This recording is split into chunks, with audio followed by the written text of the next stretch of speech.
ABS-CBN News. Kung hanap ay panregalo sa araw ng mga puso, ibabahagi ni May Cornes kung saan makakabili ng mga mura at kakaiba. Couple shirts, jackets at caps ang ilan sa mga benta ng mag-asawang Reynaldo at Wilma na swak sa araw ng mga puso. Kasi wala pa kaming nakita na na ganito ang concept dito sa Baguio City. Nagbebenta ang mag-asawa online. Hindi lang taga Baguio ang kanilang mga customer. Meron ding mula US, Italy at South Korea. Tayo mga more than 100 designs po. Maganda dito, customize siya. Kunwari, ito yung gusto ng design.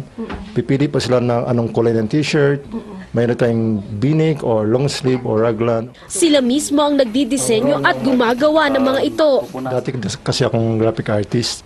Since po nag-design ng mga sa may iba't ibang online shop din, nag-design na din kami mag-open ng online shop since hilig din kung mag-print ng mga t-shirts.